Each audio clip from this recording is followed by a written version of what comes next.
is Janet Diane Moria-Swerdlow with the Expansions News Podcast for the third week of November 2016. Now, of course, the big news is the presidential election. That's still big news and probably is going to be big news for the next few weeks.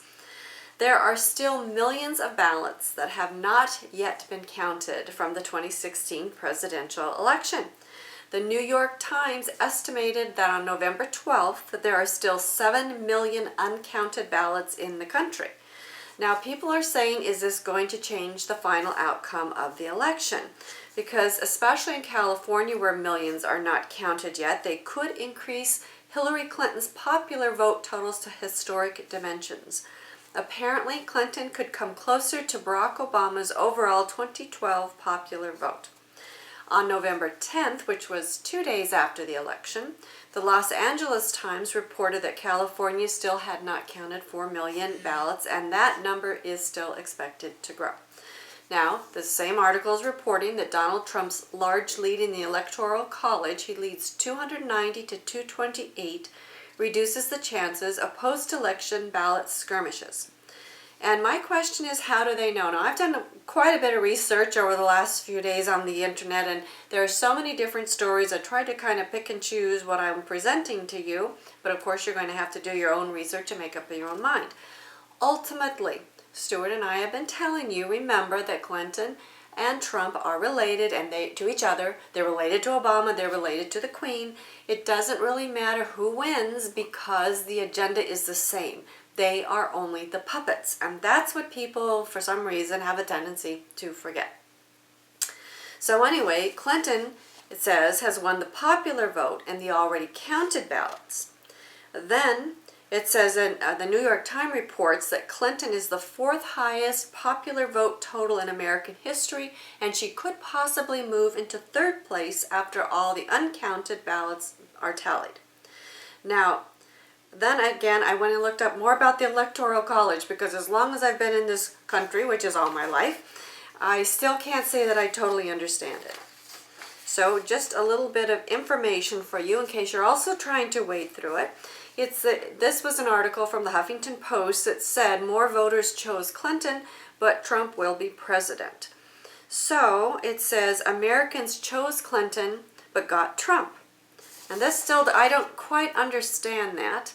And the reason is because the Electoral College has not officially cast their ballots. And that's what a lot of people don't understand. Apparently, each state's electors meet on the Monday following the second Wednesday of December. Now that sounds confusing, doesn't it? So each state's electors meet on the Monday following the second Wednesday of December. This happens to be December 19th this year. And the number 19 is also a Mother of Darkness number, and it is a programming number. Then after they cast their ballots on the second Wednesday of December, December 19th this year, then those votes are sent to the President of the Senate, who reads them before both houses of Congress on January 6th. It says, in this particular article, remember that I thought we were a representative democracy.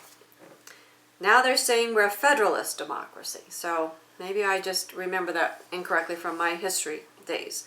It says the electors are usually state elected officials, party leaders, or people with a strong affiliation with the presidential candidates. Do electors have to vote for their party's candidate? The answer is neither the Constitution nor federal election laws compel electors to vote for their party's candidate. However, 27 states have laws on their books that require electors to vote for their party's candidate if that candidate gets the majority of the state's popular vote. In 24 states, no such laws apply, but it is common practice for electors to vote for their party's nominee. So, I still don't understand how they can call Trump president if the electors have not cast their ballots, and Hillary Clinton is getting supposedly the popular vote. So I'm still confused, and maybe I will stay confused for a while. I'm not sure. Now this was interesting. I have several election stories for you. And again, some of these I don't know why they're making national news, but they're kind of tied in and interesting, so I'm bringing these forward. The co-founder of the Young Turks, which is a progressive internet-based commentary program, says that there is no question there is a civil war taking place inside the Democratic Party. Now I'm bringing this forward because of the word civil war. Then he goes on to say, Clinton represents the establishment. She looks and acts like she's from the Capitol in the Hunger Games. And we've talked about the Hunger Games books and movies before, and how that seems to be being put forward for people, period. Then he goes on to say that having said that, the empire will strike back, and adding that progressives were more than ready for what he called the long war ahead. So Stewart and I have been talking to you about a potential civil war. To me, these are a lot of buzzwords and trigger things. The establishment, Hunger Games, Empire Strikes Back. And then Trump goes on 60 Minutes and says he will be restrained with the use of the social media as president, including his Twitter account. And I think it's really, low level that presidents of the United States are concerned about their Twitter accounts. However, in response, before the Tuesday's elections of November 8th, President Barack Obama mocked Trump, saying that Americans could not trust the GOP nominee with the nuclear codes if his aides could not expect him to exercise self-control with his Twitter account. Again, this is very low-level arguments as far as I'm concerned. But I think it's all appropriate for what's going on, because we need to be observing of what's going on so we understand what our specific role is. And then Trump says that he's going to, or his Trump organization says in a statement, that it is planning to transfer control of the portfolio of businesses to Donald Trump Jr., Ivanka Trump, Eric Trump, and other executives. Apparently then, in addition to that, these children, the three oldest of his five, were also named as members of Trump's Presidential Transition Team Executive Committee. So then we have to talk about federal conflict of interest laws, which somehow they do not apply to the president. Isn't that convenient? But most White House occupants in the last few decades have voluntarily placed their assets in a blind trust to avoid any suggestion of impropriety.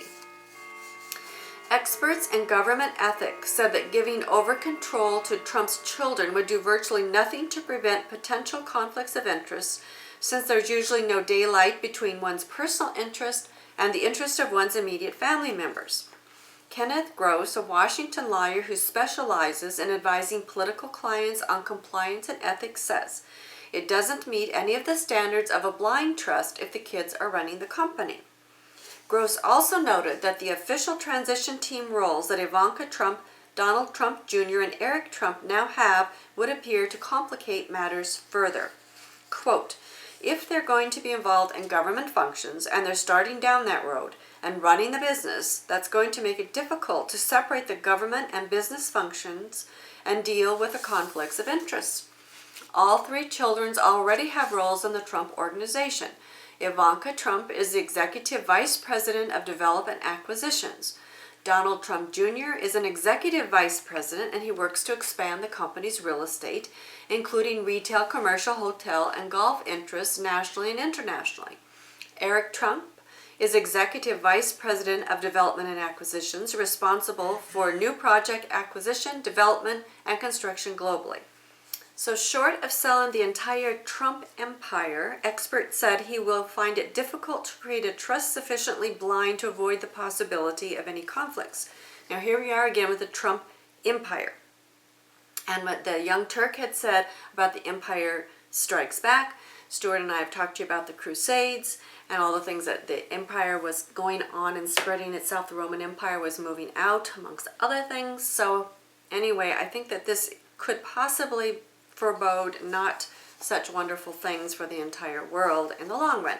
However, please continue to remember that it doesn't matter who's elected, Trump or Hillary. They are both puppets. The handlers are the same, which I'll continue to talk about that as we get further into the news. Now, one thing that was interesting here is the anti-Trump protests continue for the third night, was on NBC News not too long ago. What was interesting to me is where is the coverage of the North Dakota pipeline protest, which has been going on for weeks and months. So here we have the anti-Trump protests continuing on through the day and the night. But why are we not showing the North Dakota pipeline protests? Because this obviously is affecting a lot of people for weeks and months. So keep that in mind as we move into the conclusion of 2016 and we ramp up toward maybe what's going to happen on the inauguration in 2017, because I also saw rumors, and I couldn't substantiate these, but I am going to just put that out here, of Obama perhaps calling for martial law because of all this supposed unrest. And I know I've been talking to a few people here and they're saying, where are these protesters coming from? Because they said, don't they work? Don't they have jobs? You know, why are they doing what they're doing? So, you know, of course, a lot of them are professional hecklers as well. But there's a lot of things going on out there. You must keep your eyes open and don't become emotionally involved, but observe so you don't get sucked into it. Now, here's another article that said, if you voted for Trump because he's anti-establishment, guess what? You got conned. Because he campaigned against the corrupt power of special interest, yet he's filling his transition team with the very sort of people that he complained against. Corporate consultants, lobbyists, includes Altria, Visa, Coca-Cola, General Electric, Verizon, HSBC, Pfizer, Dow Chemical, Duke Energy, and it said, vote all you want, the secret government won't change. Now, this was not said by a conspiracy theorist. This was said by Tufts University Michael Glennon, and he has a new book out called National Security and Double Government. Now, we've talked about the shadow government, the secret government.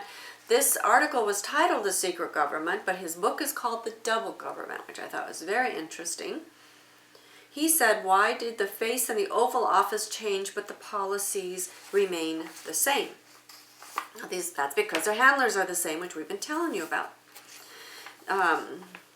Michael J. Glennon is a political science professor at Tufts University, and his new book, National Security and Double Government, says that the defense and national security apparatus is effectively self-governing with virtually no accountability, transparency, or checks and balances of any kind. There's the one we elect, and then there's the one behind it, steering huge swaths of policy almost unchecked. Elected officials end up serving as mere cover for the real decisions made by the bureaucracy.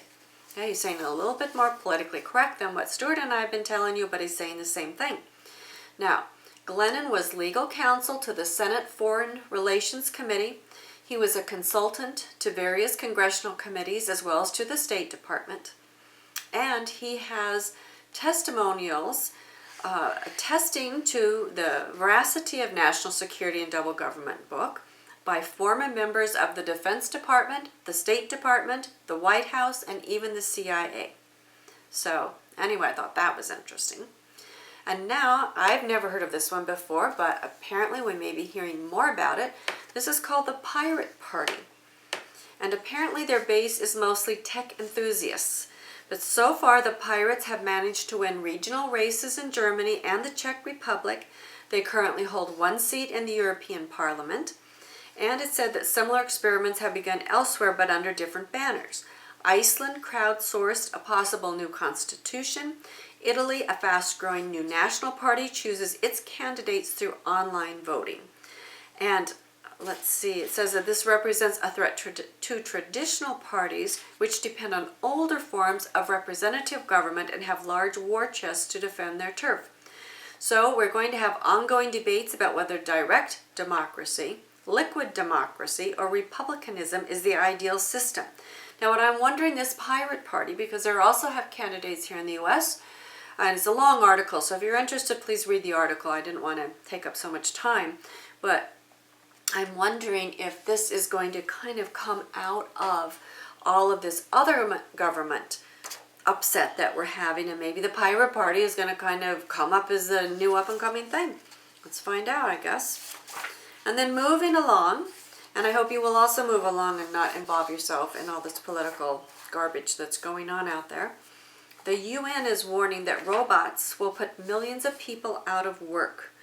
They claim that it will lead to unemployment of millions. Artificial intelligence is set to displace millions of workers across the globe as scientists storm towards making machines with human-level intelligence. While many firms will welcome the news of free labor that will be more efficient than humans, it will leave many people worried about their economic future. Well, this is already happening. You know, when you call on a customer service line, you talk to a robot until you can get to a person. And as irritating as that can be, it's still a robot oftentimes. And so we are already being trained to talk to robots over the phone, and the next is going to be eye-to-eye contact. And there's not going to be any emotion in there. They're not going to care about you as a person. We are losing our people-to-people contact slowly but surely, and people are acquiescing to that. Moving on to Atlantis. In the scientific journal called Nature, it says that Atlantis was real and was wiped out by a tsunami caused by a volcano. This is new research published in a scientific journal called Nature. Researchers are claiming there was a massive series of waves during the Bronze Age which could have caused the downfall of the lost city of Atlantis. And then we have two-headed sharks that are not only real, they're becoming more and more common. So, you know, think about what all these things mean.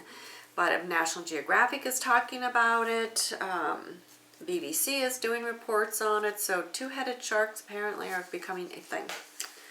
Now this is my last story, which I thought was very interesting. It's too bad I don't have this Stewart here to share this one with. This is about dogs and cats and chimps using eyeglasses. According to this article, many dogs and cats already sport prescription eyewear, which I didn't have a clue. New research finds some wild primates become farsighted with age. So a chimpanzee wearing bifocals, a dog sporting prescription sunglasses, and a bonobo, which I looked that up, is basically a type of primate, undergoing LASIK-type surgery to correct his vision could all be in the future, since new research suggests some mammals suffer from farsightedness and other vision-related issues that often affect people. Well, that part doesn't surprise me. What surprises me, however, is the prescription glasses. So apparently, it says that prescription glasses and goggles are already available for dogs and cats, and they're growing apparently in popularity. So if you have a dog and cat with eyeglasses, let me know, because I didn't know anything about it. There's a company called Warby Parker, which makes stylish prescription glasses for dogs, and Doggles offers their namesake prescription eyewear for pets. And despite the name of Doggles, cats can and do wear the extra small size. And now apparently they have veterinary ophthalmologists. Didn't know that existed. Veterinary ophthalmologists determine the animal's prescription, which is then sent over to Doggles founders. Her name is Ronnie DeLulo and her team. Then they make the eyewear and get them back to you, I guess. The lenses are shatterproof and provide UV protection. And apparently, according to the Doggles founder, Doggles were worn by the dog who helped find bin Laden. Of course, now we don't know if bin Laden really existed, if there really was a dog that was involved, and if Doggles were involved. But this is what the article is telling you. And then research, it says, is needed to determine if such eyewear will be tolerated by wild animals. So I guess then the plan is to start putting these on wild animals. I don't know. But this still goes back to humanizing animals and, in my opinion, animalizing humans. So keep that in mind when all this is going on around you, because you don't want to go down into your animal mind. You are a spiritual being having a human experience, and that's where you want to keep your focus, is up above on the higher levels, not down on these lower levels, and do not allow yourself to be pulled into this crap that's going on in the world. Now, I don't think the world has ever really changed. I think it's always kind of been like this, but maybe it's just a different, what I would say, same song, different verse. So, it's just a lot of stuff going on there. Think about coming to our January class. Our January class is not for everybody. It is for those people who really want to be immersed in hyperspace, oversoul tools, and techniques. And if you're interested in coming, I suggest that you watch our DVDs and videos, and that you read our books, and you do your research to make sure when you come that you are prepared because we are going to give you information that will totally put your mind in another place. I'd like to say blow your mind, but I don't want to say that because I really don't want you in a space where it upsets you. I want you in a space where you're willing to heal and grow and change out of this lower level mentality. That would be my ideal. Your goals may be different. I want to remind you, Hyperspace Plus and our newest book, Healing Archetypes and Symbols. These are available. This is already, I'm reprinting it. This has been reprinted 2 or 3 times already. Decoding Your Life. This is the basis of the self-healing group webinars I've been doing. I can get 3 of these in an envelope, both overseas and here in the US, for as reasonable of shipping and handling prices I can give to you. They used to be able to allow me £4 in one package with one price, but that's changed. If you're looking for gifts for the holidays, Stewart says, a great coffee table book. Blue Blood, True Blood. This has been around since, I think the first printing was about 2002, if I remember without looking at the copyright date. This book is also a fantastic book on galactic history. And of course we have True World History. I didn't bring that with me. But affirmations, 1,099 affirmations. This book you can open up anywhere and you're going to find something that's going to help you get through your day, because these are wild and wacky times. And as I'm telling you, I think it's just same song, different verse. But it's all the same. So with that said, I want you to please be mindful of what you're doing out there. Keep your protection up, do your deprogramming work, and I look forward to seeing you on Facebook, on our website, or someplace wherever you are in the world. So take care. Bye-bye.